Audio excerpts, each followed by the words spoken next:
하나님의 말씀은 신명기 23장 1절에서 18절입니다. 신명기 23장 1절. 고환이 상한 자나 음경이 잘린 자는 여호와의 총회에 들어오지 못하리라. 사생자는 여호와의 총회에 들어오지 못하리니 10대에 이르기까지도 여호와의 총회에 들어오지 못하리라. 암몬 사람과 모압 사람은 여호와의 총회에 들어오지 못하리니 그들에게 속한 자는 10대뿐 아니라 영원히 여호와의 총회에 들어오지 못하리라. 그들은 너희가 애굽에서 나올 때에 떡과 물로 너희를 길에서 영접하지 아니하고 메소포다미아의 부돌 사람 부올의 아들 발람에게 뇌물을 주어 너희를 저주하게 하려 하였으나 내 하나님 여호와께서 너를 사랑하심으로 내 하나님 여호와께서 발람의 말을 듣지 아니하시고 내 하나님 여호와께서 그 저주를 변하여 복이 되게 하셨나니 내 평생에 그들의 평안함과 형통함을 영원히 구하지 말지니라. 너는 에돔 사람을 미워하지 말라. 그는 내 형제임이라. 애굽 사람을 미워하지 말라. 너가 그의 땅에서 객이 되었음이니라. 그들의 3대 후 자손은 여호와의 총회에 들어올 수 있느니라. 너가 적군을 치러 출진할 때에 모든 악한 일을 스스로 삼갈지니 너희 중에 누가 밤에 몽술함으로 부정하거든 진영 밖으로 나가고 진영 안에 들어오지 아니하다가 해질 때에 목욕하고 해진 후에 진에 들어올 것이요. 내 진영 밖에 변소를 마련하고 거리로 나가되 내 기구에 작은 삽을 더하여 밖에 나가서 대변을 볼 때 그것으로 땅을 팔 것이요. 몸을 돌려 그 배설물을 덮을지니 이는 내 하나님 여호와께서 너를 구원하시고 적군을 내게 넘기시려고 내 진영 중에 행하심이라. 그러므로 내 진영을 거룩히 하라. 그리하면 내게서 불결한 것을 보시지 않으므로 너를 떠나지 아니하시리라. 종이 그의 주인을 피하여 너에게로 도망하거든 너는 그의 주인에게 돌려주지 말고 그가 내 성읍 중에서 원하는 곳을 택하는 대로 너와 함께 내 가운데에 거주하게 하고 그를 압제하지 말지니라. 이스라엘 여자 중에 창기가 있지 못할 것이요 이스라엘 남자 중에 남창도 있지 못할지니 창기가 번 돈과 개 같은 자의 소득은 어떤 서운하는 일로든지 내 하나님 여호와의 전에 가져오지 못라. 이 둘은 다 내 하나님 여호와께 가정한 것입니다. 오 하나님 아버지 은혜를 감사합니다. 오늘 이 말씀을 통하여 우리에게 주시는 말씀 바르게 깨닫게 하여 주시옵소서. 예수님 이름으로 감사하며 기도드리옵나이다. 아멘. 자, 계속해서 오늘 23장 1절은 여호와의 총회에 들어오지 못하는 자. 반복해서 나옵니다. 2절도 여호와의 총회에 들어오지 못하는 자. 3절도 여호와의 총회에 들어오지 못하는 자. 3절은 두 번 나와요. 여호와의 총회에 들어오지 못하리라. 그는 8절은 한 달락이 되죠. 3대 후 자손은 여호와의 총회에 들어올 수 있느니라. 여호와의 총회라는 말은 우리 신명기에서 몇 번 나오는데 이게 시내산에서 너희 총회의 날 이렇게 표현했었거든요. 총회라는 것은 그 전체가 모이는 것은 총 전체가 모이는 그런 회. 여기서 회자가 모일 회자거든요. 총자는 전체를 가지고 콜 전체가 모인다. 여기 모인다는 말이 이게 교회라는 말이 에클레시아라는 말이 모인다는 말이에요. 헬라어죠. 예. 여기서는 카할이라고 하는데 카할 하는데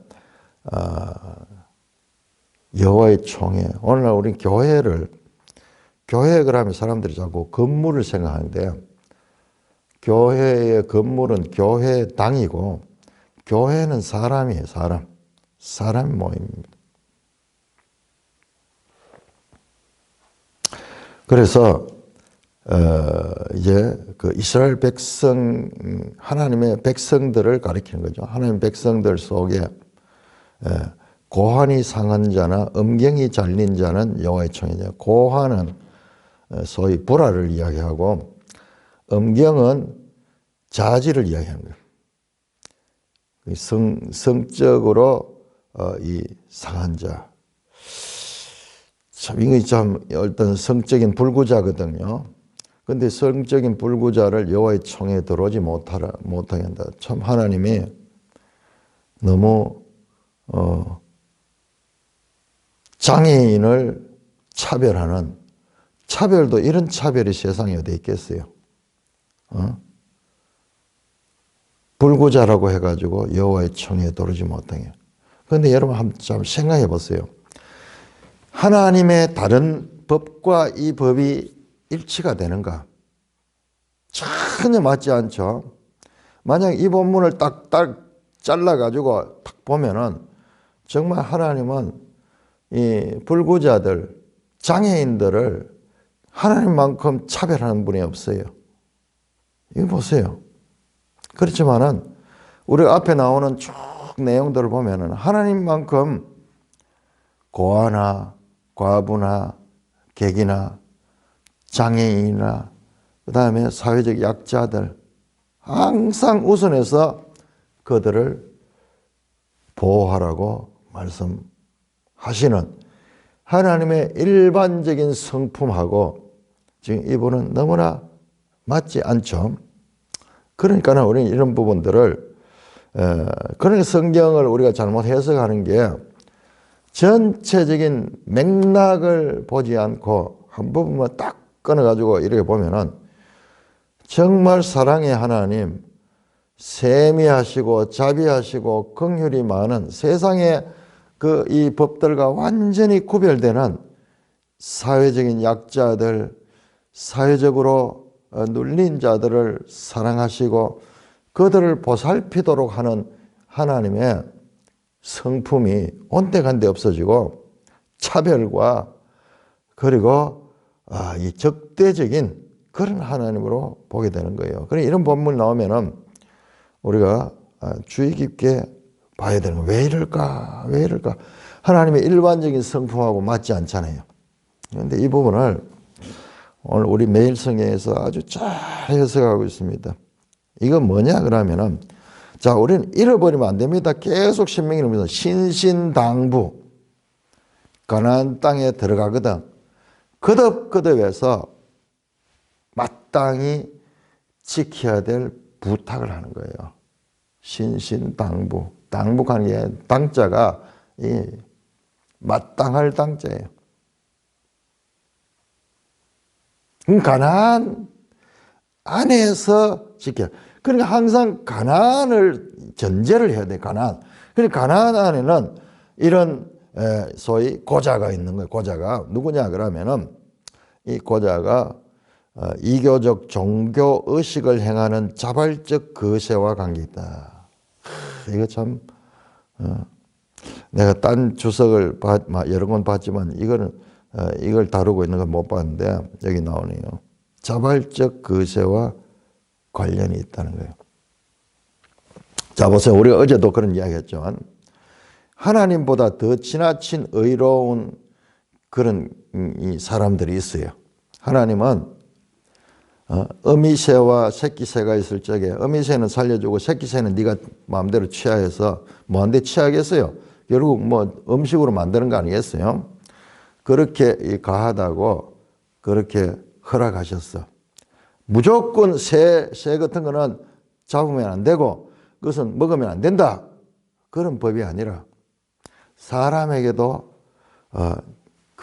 먹을 수 있는 권리를 새의 동물권도 보호하지만은 사람의 어떤 이 음식권, 생존권을 보호하십니다.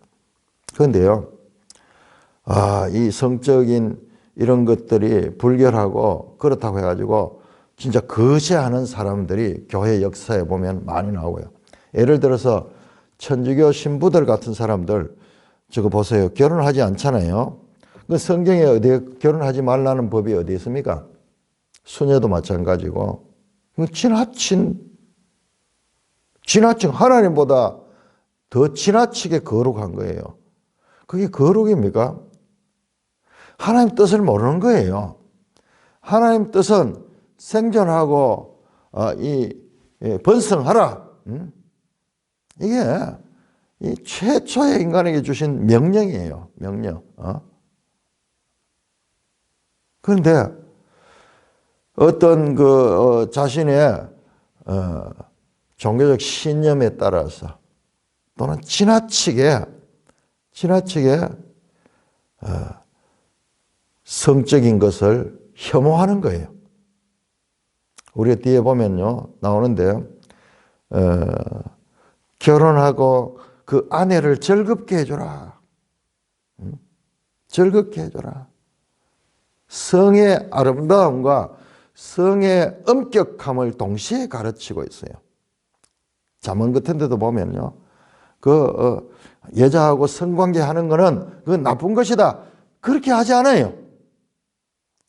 아니, 그게 하나님의 명령의 제일 근본되는 게 생육하고 번성하려고 그러면 성적인 관계를 통해서 번성하게 돼 있는데 어찌하여 그보다도 자신들의 종교적 신념 때문에 성적인 것은 무조건 불결하고 더러운 거야, 나쁜 거야. 우리 조상들의 또 그런 게 있잖아요. 유교에도 보면은 성적인 것은 터부시하고 그러면 실제로 뒤에서 나쁜 짓 다 하고 지나치게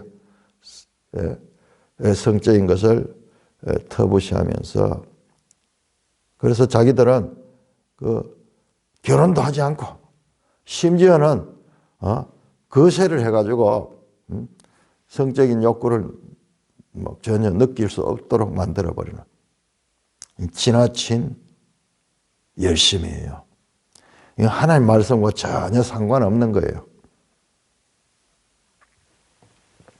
그런 자를 가르쳐서 말하고 있다는 것입니다. 자발적으로 그것이 이 하나의 종교적인 풍습이에요. 이어서 나오는 사생자는 여호와의 총에 들어오지 못하니 10대에 이르기까지도 여호와의 총에 사생자는 뭐냐 그러면은 우리 여기에서 사생자는 이게 보면 혼혈아를 가리키 혼혈아 이스라엘과 그다음 가나안 사람들과의 관계에서 난 자녀 또는 이게 그런 걸 가리켜요. 사생자 정식 결혼이 아닌 경우에서 혼외자라 그러죠. 혼외자 여호와의 총에 들어간다. 영혼이 들어오지 10대에 이르기까지 여호와의 총에 들어오지 못한다. 자, 이런 것도 아니 태어난 사람이 무슨 죄가 있어요. 부모들이 그렇게 해서 참 이래서 문제가 많이 생기거든요. 사생자 혼외자로 태어나가지고 우리 연예인들 가운데도 그런 사람들이 많고요. 근데 이 사람들 대체로 인생이 되게 힘들어요. 자신의 정체성을 가지지 못하니까는. 그래서 참 힘든 그런 모습을 보는데 존재에 대한 거부가 있으니까는 떳떳하게 자기가 누구의 자녀라고 알리지도 못하고 성도 다른 성을 쓰고 그런 경우가 많더라고요. 그런데 자 여기에서도 우리가 이 하나님의 강경한 이 말씀 사생자로 태어난 사람이 무슨 죄가 있어요. 이 내용도 마찬가지로 이런 것을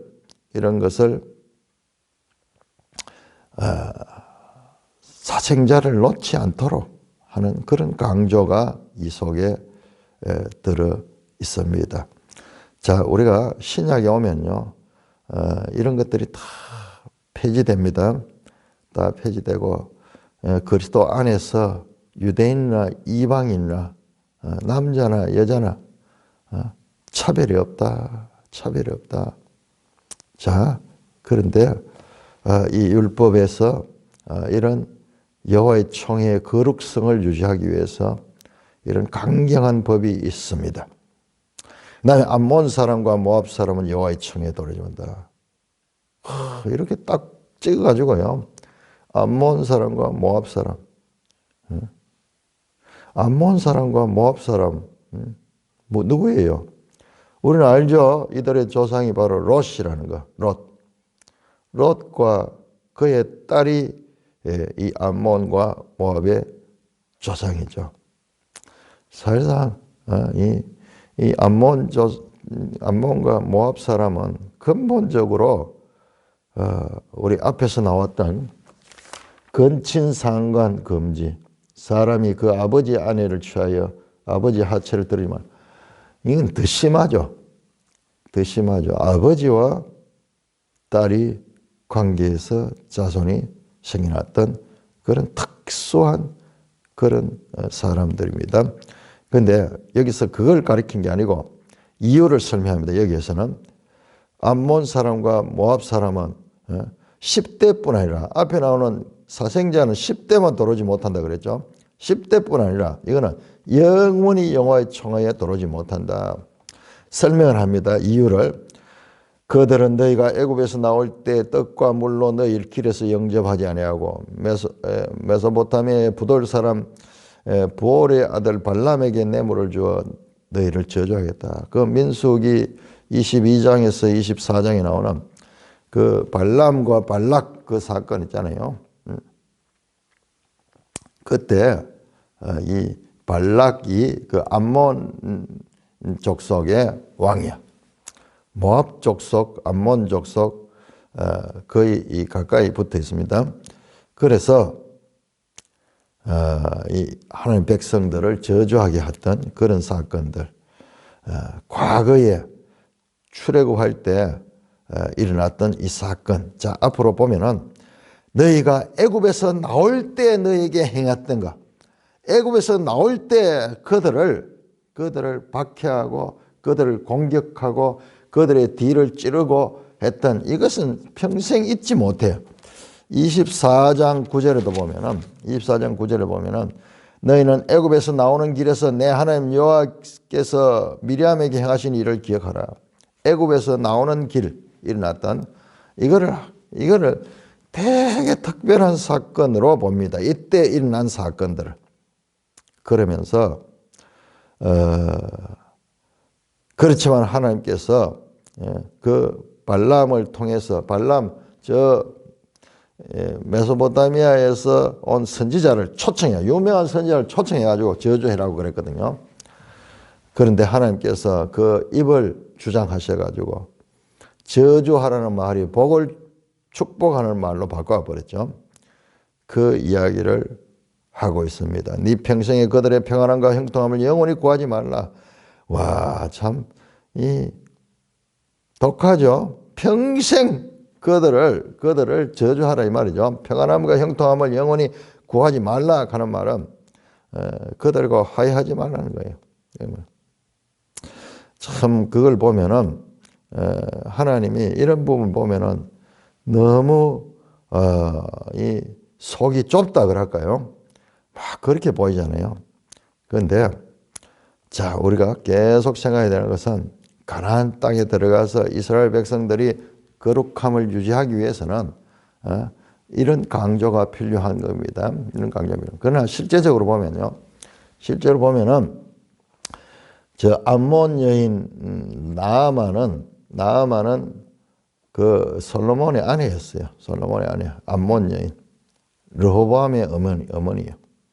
그리고 모압 사람 룻 나오죠. 룻, 모압 여인이잖아요. 룻.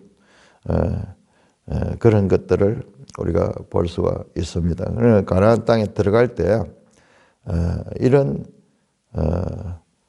이 금지를 하고 있습니다. 참 지나치다 싶을 정도로 과거에 그 사랑과 용서의 하나님이 화해를 원하시는 하나님인데 이 부분에서는 화해하지 마라.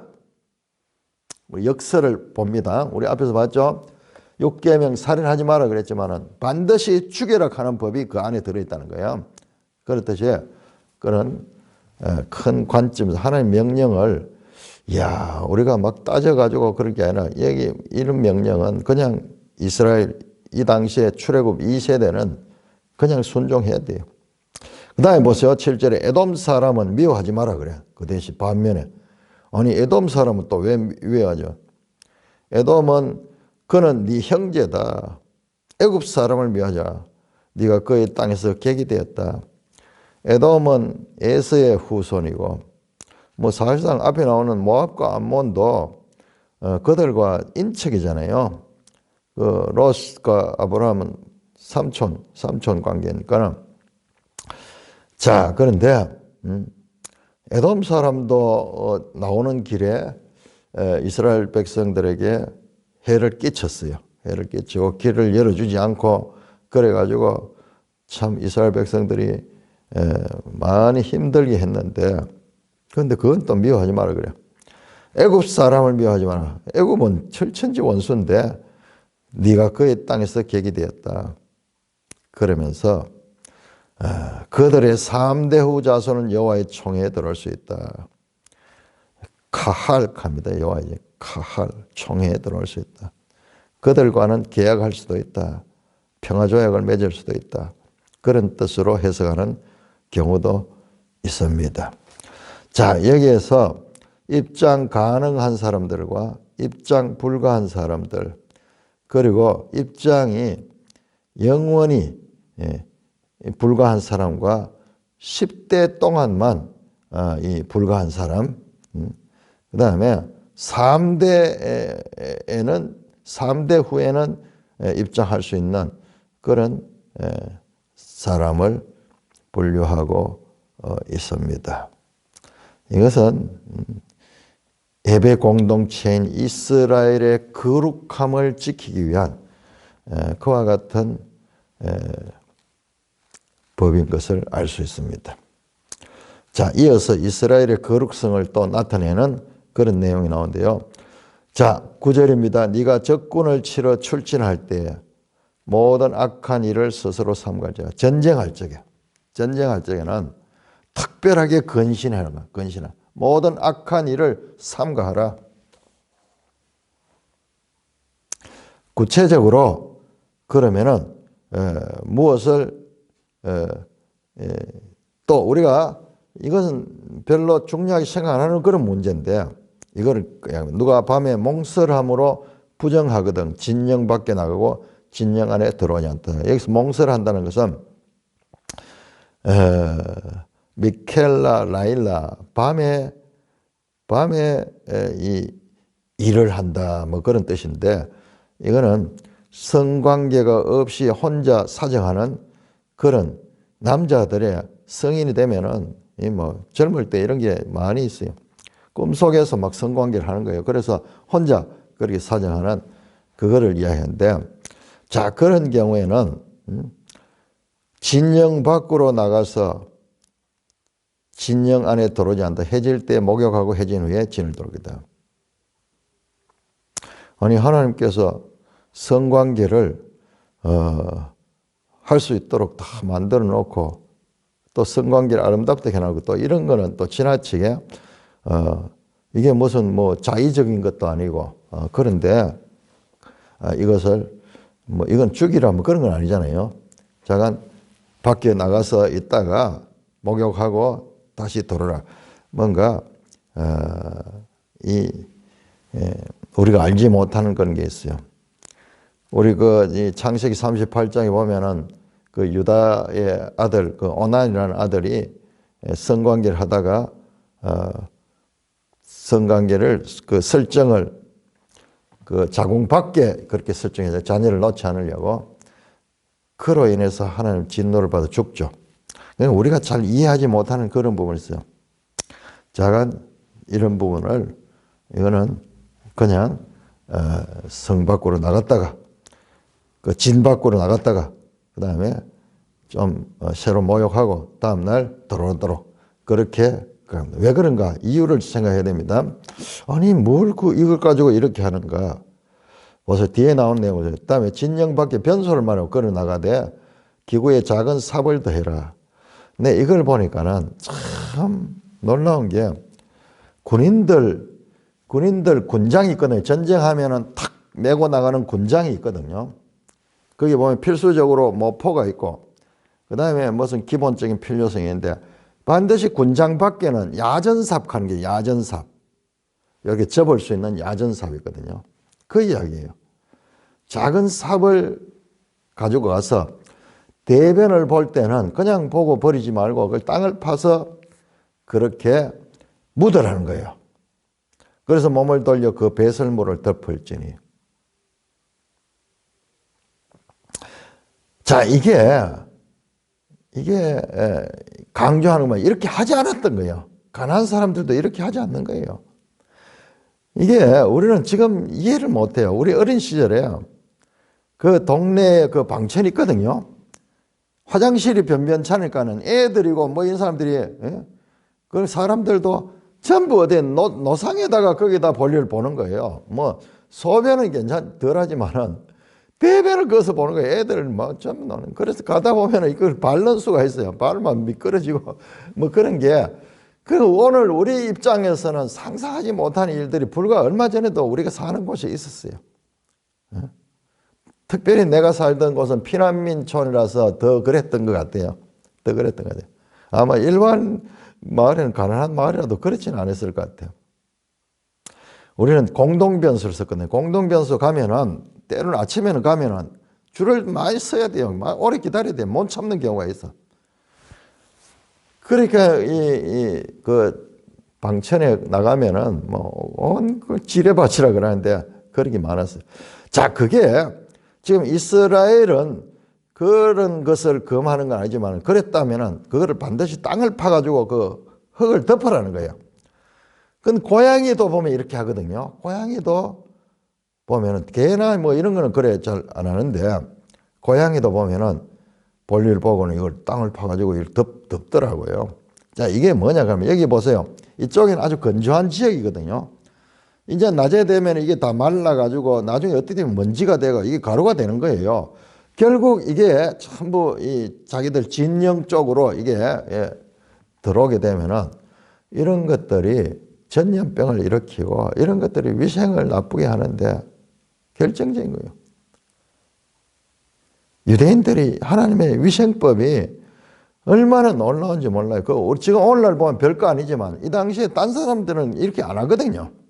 그냥 사질러 보고 뭐 특별히 전쟁 야전이니까는 그런데 손 씻는 거 하고 이런 것들은 이스라엘의 이 위생법이 아무것도 아닌 것 같지만 이런 것들이 이스라엘을 전염병으로부터 보호하고 특별하게 심지어는 이 18세기, 19세기까지 의사들이 그 손을 잘 안 씻어요. 그냥 진료 보고 이 사람 진료 보고 또 딴 사람 그 손 가지고 보고 그래도 나중에 의사 자신이 뭐 전염돼가 죽는 거예요. 그래서 한참 있다가 그 손 씻는 게 나왔다고 그래요. 그러니까는 이런 하나님의 법은 이게 무슨 뜻이냐? 왜 이렇게 하냐? 이게 아니고 이게 살리는 법이다 하는 것을 우리가 알아야 됩니다. 자, 이는 그럼 다시 우리 위생법 이상으로 내 하나님 여호와께서 너를 구원하시고 적군을 내게 넘기시고 내 진년 중에 하나님이 너와 함께 있기 때문에 하나님이 있는 곳을 거룩하게 해야 된다는 거야. 그래서 네 진영을 거룩하게 하라.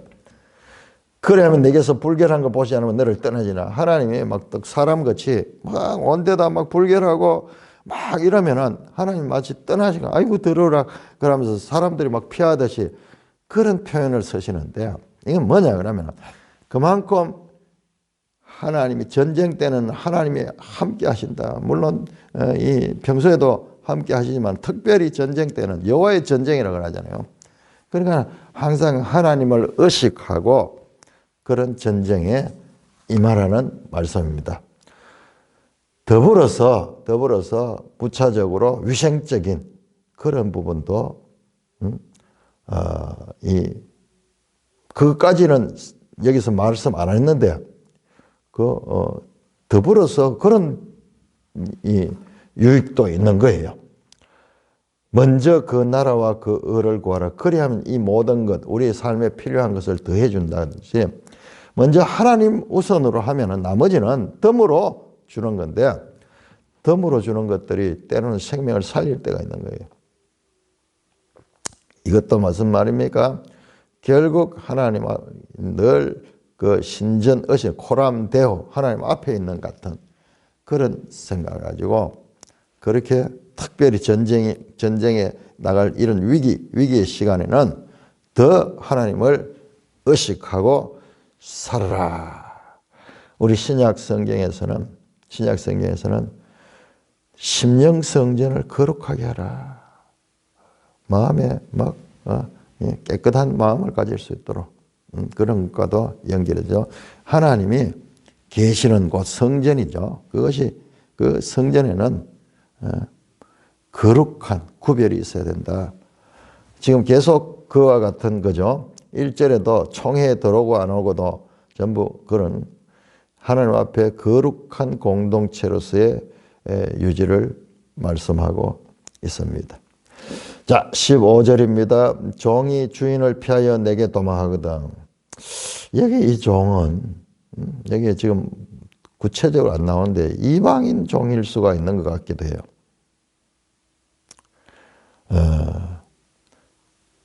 주인에게 돌려주지 말고 그가 내 성읍 중에서 원하는 곳에 택한 대로 너와 함께 가운데 거주하게 하고 그를 압제하지 말지니라. 참 특별하죠. 왜냐하면 이 종은 그 당시 사람들은 재산이거든요. 남의 걸 도둑질하면 안 되잖아요. 우리 앞에서 나왔잖아요. 앞에서 남의 그 소라든지 이런 것들이 있으면은 그것을 보호해가지고 나중에 주인에게 돌려주라 그랬잖아요. 그런데 여기는 돌려주지 마라 그러거든요. 그래서 조금 이제 율법끼리도 서로 상충하는 것 같은데 내가 봤을 때는 이게 이방인의 종이 그 억압을 받다가 이스라엘에 와서 어떤 피신하는 그런 경우가 아닌가 모르겠습니다. 자, 여기에 뭐 구체적으로 설명이 안 나오니까는 자, 여기에서도 결과적으로 말씀하는 것은 사회적 약자죠. 사회적 약자를 보살펴줘라. 얼마나 힘이 들었으면은 그 주인에게서 도망한가? 도망하면은 이거는 죽음을 당하거든요. 죽음을 무릅쓰고라도 이렇게 도망했는 사람을 보살펴주라는 거예요. 이 말씀을 보다가 내가 생각이 나는 게요. 저 문재인 때 그 북한의 억압을 피해서 탈북한 사람, 목숨 걸고 탈북한 사람을 잡아가지고 눈을 가리고 들고 그대로 그 사람들을 그 판문점에 데리고 가지고 북한군한테 인계했는 거예요. 그 사람들 눈을 열어보니까 앞에 인민군 군대가 자기들을 잡으러 왔는 거야. 그래서 안 가려고 발버둥 치고 있는데, 발버둥 치는데 그 끌려가서 처형당했죠.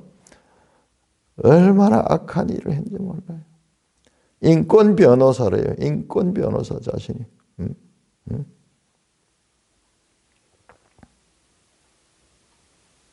목숨 걸고 탈북한 사람을 그대로 돌려버렸어요.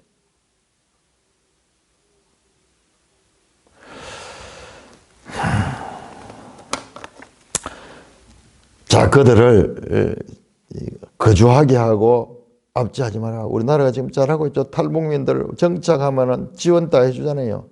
지원해서 살 수 있도록 그렇게 해주는 거. 정말 우리도 모르게 이런 법이 우리가 실행하고 있는 법이 성경적인 원리를 따르고 있는 것입니다. 고대 근동에서요, 도피한 종은 무조건 죽이는 거예요. 죽이는 거예요. 그런데 그 종을 위한 배려를 말씀하고 있습니다. 이게 가까운 예로 미국의 노예 시대 때 보세요. 미국조차도 어떻게 탈주한 노예는요, 그대로 죽음이에요. 강경하게 죽여요. 그래서 탈출할 생각을 하지 못하도록 그렇게 만들고, 표시가 나죠. 탈주하면은 딴 사람들 가면 신고해가지고 그렇게 사회적으로 죽도록 했는데, 우리도 모르게 그 탈북한 사람들 날아오면요, 정착할 수 있도록 집도 제공해주고, 그리고 정착금도 주고, 그렇게 하는데, 참 성경적인 원리를 따라 그 법이 적용되고 있습니다. 그 다음에 17절에서 18절입니다. 이스라엘 남자 중에 창기가 있지 못할지죠. 이스라엘 남자 중에 남창이 있지 못하죠. 여자 중에 창기가 있지 못하고. 자, 이것도 근본적으로 가나안 신전에는 성전 창기들이 성전 창기들, 그리고 뿐만 아니라 남자 창기들도 있었어요. 남자 창기들도. 창기가 번 돈은 개 같은 자의 소득. 창기가 번 돈과, 창기는 여자를 가리키죠. 그 다음에 개 같은 자는 남창을 가리키는 거예요. 그래서 이게 우리 계시록을 해석하는데 아주 중요한 단서가 되네요. 계시록 22장 15절 한번 보세요. 여기는 좀 난해하거든요. 이게 무엇을 가리키는가? 계시록 마지막 22장 15절을 보시면요. 15절. 개들과 점술가들과 음행하는 자들과 살인자들과 우상 숭배자들과 및 거짓말을 좋아하며 지어낸 자는 다 성 밖에 있으라. 그런데 개는 동물을 가리키는데 여기 그냥 개라고 표현해서, 점술과 음행한 사람인데 개는 바깥에. 여기서 개는 동물을 가리키는 게 아니고 바로 이 개 같은 자의 소득, 남창을 가리켜요. 남창. 어떤 선한 일든지 여호와의 전에 가져오지 말라. 이 둘은 다 여호와께서 하나님 여호와께 가정한 것이다. 신약에서 이 음녀를 표현합니다. 음녀란 말이 결국 할로 창녀거든요. 창녀.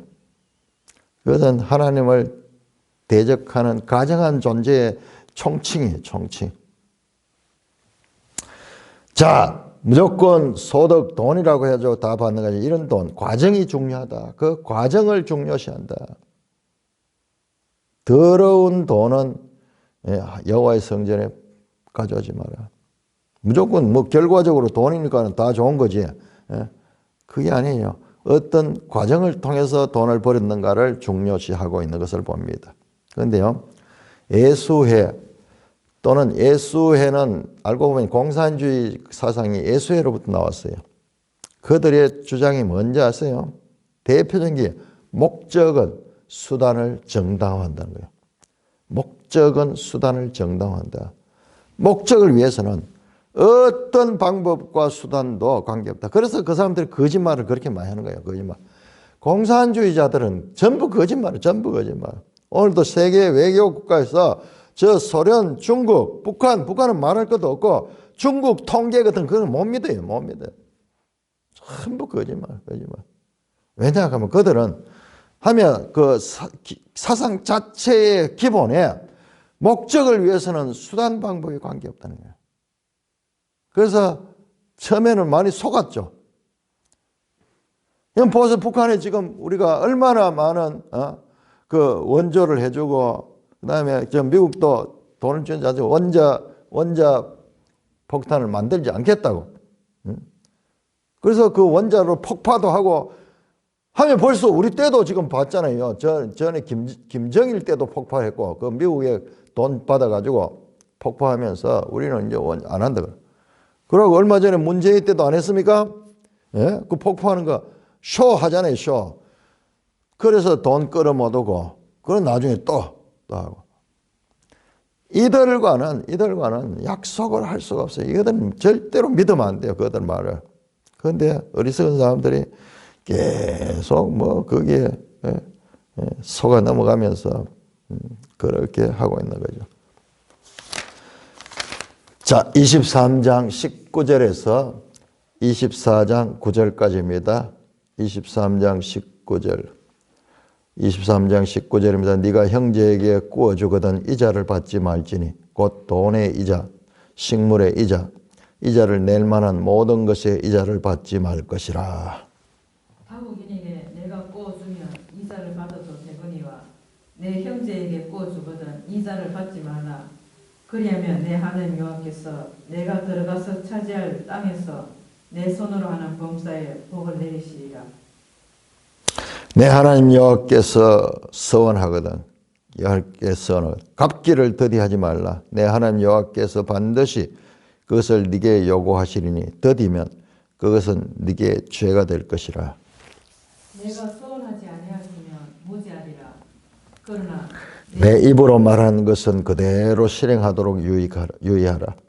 무릇 자원한 예물은 내 하나님 여호와께 네가 서원하여 입으로 언약한 대로 행할지니라.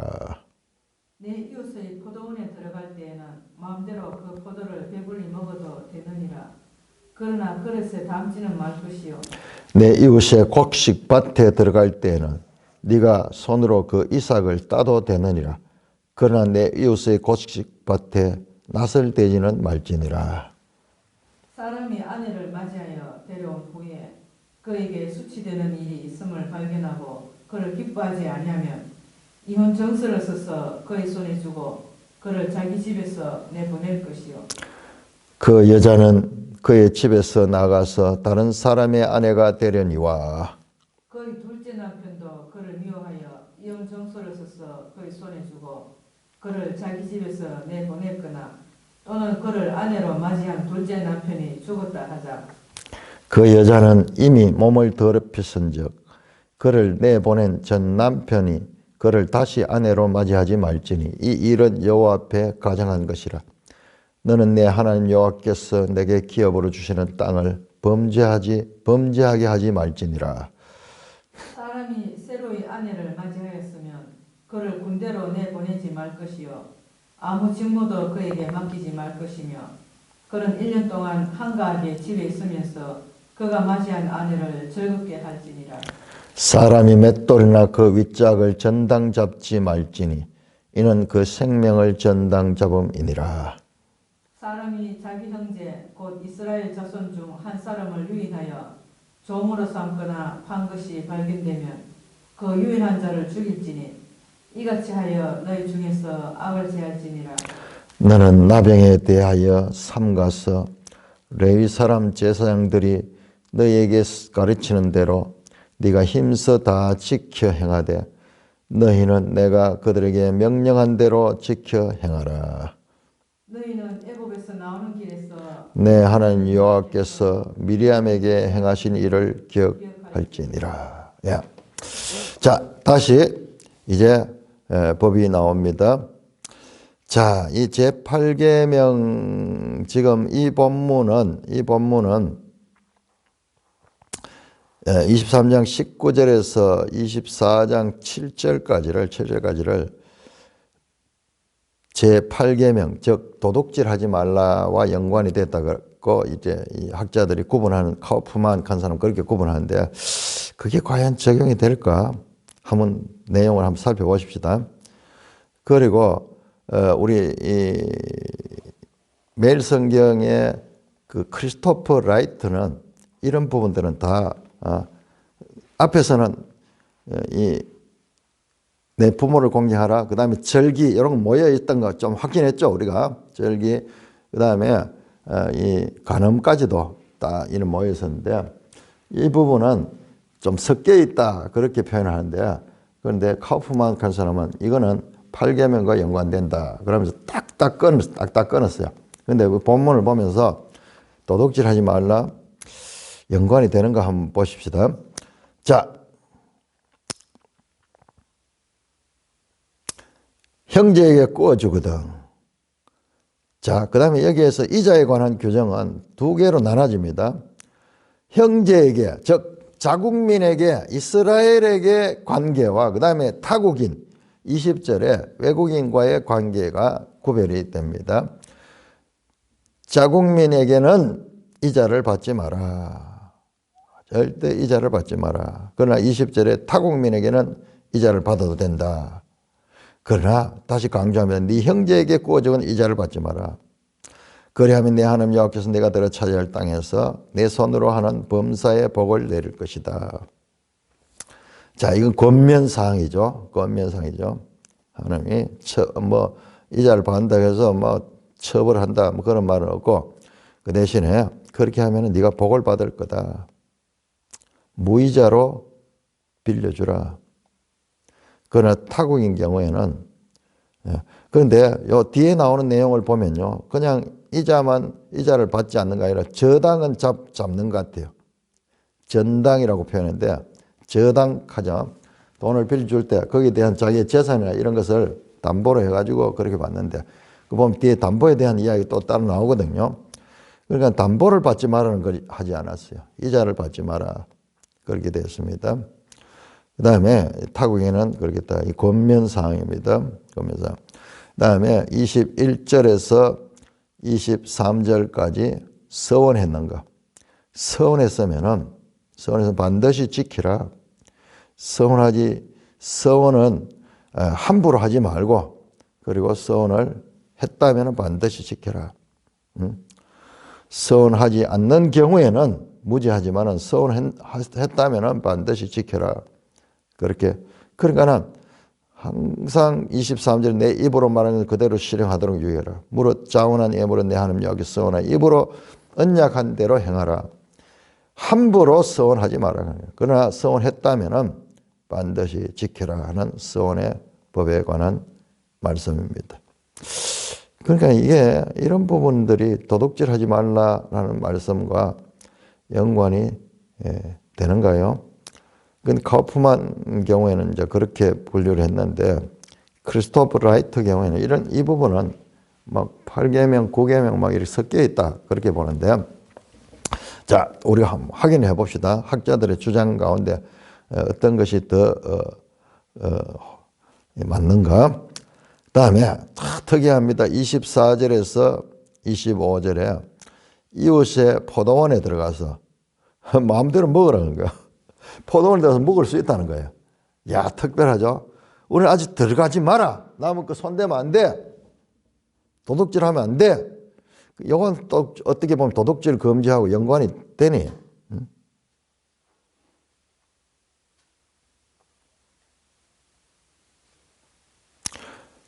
마음대로 그 포도를 배불리 먹었는데 그런데 단서가 있어. 그러나 그릇에 담지는 마라. 그릇에 담지면 돼.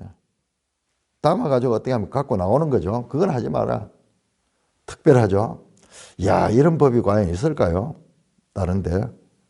그게 사람이 배가 고파가지고 어떤 그 생존권, 그걸 위해서는 남의 것을 먹을 수 있도록 됩니다. 그 다음에 이웃 곡식밭에 들어갈 때도 네가 손으로 그 이삭을 따도 된다. 복음서에도 나오죠. 제자들이 막 이삭을 따가지고 비벼 먹는데 그게 안식일이라서 문제가 됐지 그 나무 거 먹는 자체는 문제가 되는 게 아니에요. 이 법을 보니까는. 안식일에 일했는 게 문제됐지. 나무 것을 먹었다고 그게 이거는 이스라엘 법에서 아주 특별하죠. 그렇지만은 낯을 대 가지고 그걸 하는 것은 금지한다. 야, 참 특별하죠. 사람의 생존권, 그것을 어떤 것보다도 더 중요시하곤 하나님. 음식물 절도죄에 대해서 이웃 간의 너그러운 기준, 생명에 연관이 되니까는요. 참 특별하죠. 24장입니다. 24장 1절. 아내를 맞아 때로는 수치되는 일이 있음을 바라고 그를 기뻐하며 이혼 정서를 주고 그를 자기 집에서 내보낼 것이요. 여기서 수치되는 일이 뭐겠습니까? 이것은 아마 그 어떤 그 처녀성을 잃은 경우 뭐 그런 것이 될 수도 있겠고요. 자, 그럴 경우에 이혼 정서를 써서 그를 집으로 돌려보낼 수 있다. 그 여자는 그의 집에서 나가서 다른 사람의 아내가 되려면 둘째 남편도 또 그랬다면 또 이혼 정서를 써서 자기 집에서 내보낼 수 있다. 그러니까 이 부정한 무슨 문제가 있거나 이런 결격 사유가 있으면 이혼 정서를 써가지고 그렇게 보낼 수가 있다는 거예요. 그런데 그 둘째 남편이 죽어버렸다. 그런 경우에 그 여자가 다시 전 남편하고 다시 재결합하는 것을 하지 못하더래요. 재결합하는 것을. 다시 아내로만 이런 여호와 앞에 가정한 것이라. 그러니까는 이게 이제 복잡해지는 거죠. 이렇게 되면은 관계가 그게 또 출산하는 자녀들 문제도 있고 이래서 복잡해지는 그런데 자, 이혼 정서를 써줘가지고 보낼 수는 있다는 거예요. 그런데 그것을 다시 아내로 맞이하면 안 된다. 그런 말씀입니다. 자, 이것은 복음서에도 아주 많이 강조되는 거죠. 결혼은 하나님께서 짝지어 주신 것을 고백하는 신앙 행위이기 때문에 음행의 연고로만 이혼이 허락되지만 예수님의 사랑의 법은 서로 죄를 고백하며 용서 화해를 추구합니다. 원리적으로 부부는 죽음 외에는 헤어질 수 없는 연합입니다. 이 법규는 역사적으로 유대인 가정 생활의 구조를 견고하게 받쳐주었습니다. 성적 타락이 말세에 혼전 순결과 신성한 결혼을 강조하는 이게 그래도 유대인들이 이런 엄격한 법들이 있기 때문에 성적 타락에 있어 가지고 그래도 많이 제어가 됐다는 거예요. 그런데 우리 착각하면 안 됩니다. 유대인이라는 자들이 가장 지금 이런 법이 있음에도 불구하고 이 동성애가 많대요. 그 이스라엘 지금 현재 그 텔아비브에 세계 동성애 축제가 거기서 열린대요. 참 참담하죠. 어떻게 그런 일이 있는가? 그럼에도 불구하고 그건 뭐 잘못된 사람은 뭐 어쩔 수 없어요. 그건 자기들의 길이야. 그럼에도 불구하고 유대인들에게 있어가지고 이런 법들이 살아있는 데는 유대인의 그런 이 성적 타락을 막는 그래서 유대인 가정 생활에 구조를 경고 이런 게 이제 흐트러지면 가정 자체도 무너지는 거죠. 가정 자체도. 이 제일 문제가 어떤 성적인 관계가 혼란하면 뭐 자기들은 즐겁게 즐긴다고 한지 모르지만 그 다음에 가정에 엄청 그 기반이 흔들리네요. 이 가정이 흔들리네요. 그리고 그런 가정에서 복잡한 관계에서 난 가정의 사람들이 마음의 상처가 얼마나 큰지 알 수가 없어요. 자, 사람이 새로 아내를 맞이했으면 그를 군대에 보지 마라. 이거 앞에서 나왔죠? 앞에 나왔습니다. 아무 직무도 거기가 말고 전쟁할 때 병력 면제 특례 나오잖아요. 여기 다시 한 번 더 나오는 거예요. 1년 동안 한가하게 집에 있으면 아내를 증거하라. 그때 나온 것은 전쟁의 병력 면제자로서 나왔고 여기에서는 여기도 맞네요. 군대로 내보내지 말 것. 다시 강조하는. 자, 중언 부언이죠. 앞에 했던 말을 또 하는 것 같죠. 자, 여기뿐만 아니에요. 여기뿐만 아니라. 자, 우리 여기 성경에서 이것 또한 반복이다. 반복이 뭐예요? 신명기 갈 때 신자가 반복이냐. 거듭 말하는 거잖아요. 거듭. 자, 이게 그러면 이것만 있으면은 이게 무슨 어떻게 실수로 다시 앞에 했던 말 또 한다 이렇게 생각하지만 아니에요. 앞에 나왔던 사회적인 약자에 대한 규정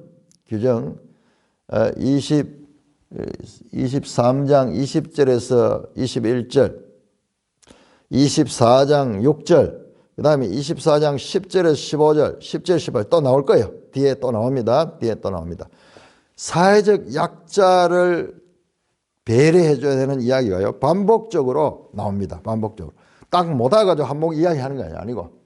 뿐만 아니라 결혼에 관련한 법도 앞에 하면 여러 번 나왔어요.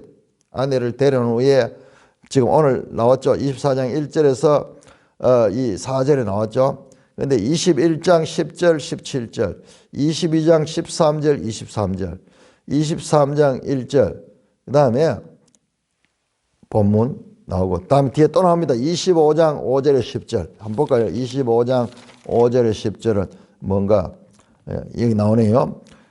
이 결혼해가지고 수혼법에 대한 결혼법이 나옵니다. 그러니까 결혼에 관계된 법들도 분산되어 있어요. 여기 있고, 저기 있고, 저기 있고. 그래서 우리가 앞에서 서양 신학자들이 발견한 게 뭐냐 그러면은 이 12장에서 26장까지가 10계명의 원리를 따라 가지고 순서대로 배치되어 있다, 그런 주장을 했고요. 근데 유대인들은 어떻게 봤냐 하면 여기에 달라요. 보는 관점이 달라요. 유대인들은 여기 단어가 있어. 단어가 있는데, 그 특별한 단어가 있는데 그걸 통해서 이루어졌다 하면서 분산되어 있는 거예요. 분산. 자, 저 사람들은 모여 있다고 이걸 봤고, 그 다음에 유대인들은 자세히 보면은 그 6계명 있는데도 결혼 부분이 나오고, 그 다음에 또 뭐 7계명에도 결혼 부분이 나오고, 8계명 부분에도 결혼 부분이 나와요. 그러니까 분산되어 있다. 자, 이런 관점도 있습니다. 그래서 성경을 우리가 확실하게 우리가 100% 다 이해한다는 게 불가능해요. 우리 지혜로서는 안 돼요. 우리가 하나의 그런 원리 비슷한 걸 발견하지만, 내가 늘 가잖아요. 그런 원리를 발견했다고 거기에 딱 갇히면은 그때 또한 잘못되는 거예요. 우리의 그런 이성적인 원리를 초월한 하나님의 또 이 일탈이라고 할까요? 딱 그 법칙 속에 안 매이는 하나님의 자유가 있어. 자, 이게 하나님의 방법이야. 처음에는 뭐 하나님 말씀이 왜 이렇게 실수하지? 같은 말을 왜 이렇게 반복하지? 아니야. 그게 거듭하며 강조하는 거고, 지금 여기에 지금 이 안에 그러니까 우리가 본문을 깊이 반복해서 읽고 그런 사람들만 느낄 수 있는 그런 성경의 이 표현의 아주 독특성을 알 수가 있습니다. 자, 1년 동안 한가하게 집에 있으면서 그가 맞이한 아내를 즐겁게 하라. 우리 신약 성경에서도 이런 결혼 관계를 아주 중요시합니다. 결혼 관계. 사람이 맷돌이나 그다음 그 윗짝을 전당자 중 그 생명을 전. 자, 여기는 바로 또 6절 한 절은 또 갑자기 전당 이야기 나와요. 자, 이것도 앞에 여기 이제 병력 면제, 신혼은 특별 면제 나와요. 그다음 갑자기 전당 이야기 나와요. 이런 것도 반복되는 거예요. 이런 것도 우리 앞에서도 한번 나왔죠. 자, 앞에서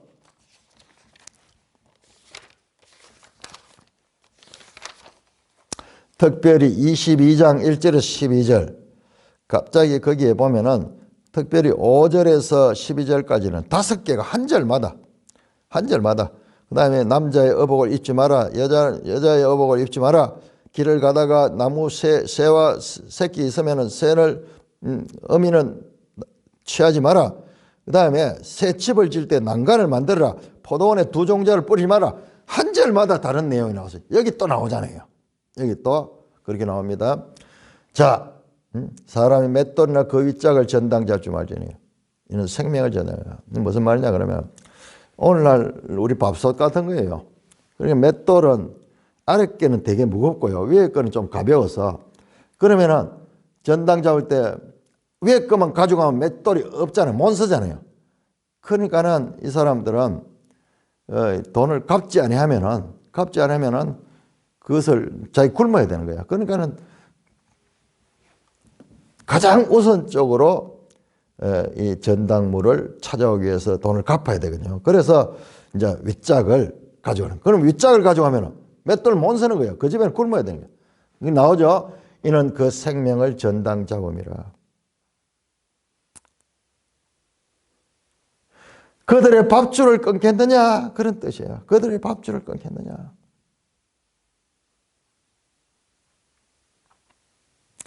맷돌을 가지고, 그 윗짝을 가지고 하지 마라 하는 말은 그 표면은 맷돌 윗짝이지만 그 이면에는 생명이에요, 생명. 그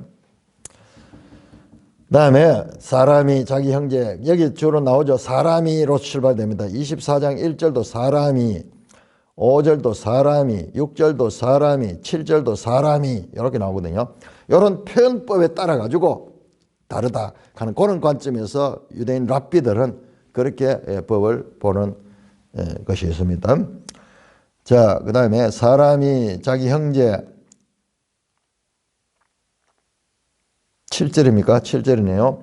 곧 이스라엘 자손 중에 한 사람을 유인하여 종으로 판 것은 이게 뭐냐? 유괴하는 거. 인신매매.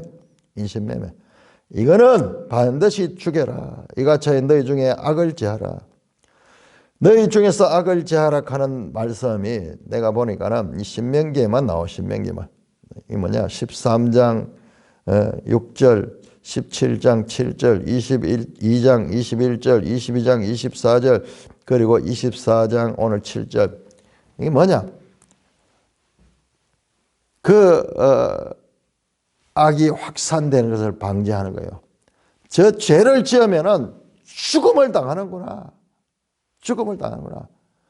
절대 인신매매를 하면 안 되는구나. 유괴를 하면 안 되는구나. 요셉이 유괴당했는 거잖아요. 결과적으로 인신매매를 돼 있는 거죠. 그 일은 죽여야 된다. 죽여라. 강경한 법입니다. 정말 세상에 이 악한 일도 많지만은 이보다 더 악한 일이 있을까요? 요즘은 우리나라에 이런 뉴스가 거의 없네요. 옛날에 이런 유괴 사건이 얼마나 그 뉴스에 많이 나왔습니까? 그 부모가 애타 죽는 거죠. 자, 이것은 죽여라. 출애굽기에도 나옵니다. 출애굽기 21장 10절에 나옵니다. 이게 뭐 죽여라. 이거는 이스라엘 안에 이런 악은 절대 있어서는 안 된다.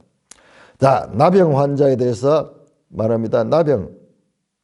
이렇게 기타 사회 규범으로 분류하는데 이것도 자세히 보면 좀 규칙적이라. 가다가 한쪽에 또 가면 또 이렇게 막 쫙쫙 한 절마다 이렇게 짧은 법규들이 나열됩니다. 나병에 대해 삼가서 레위 제사장들이 가르친대요.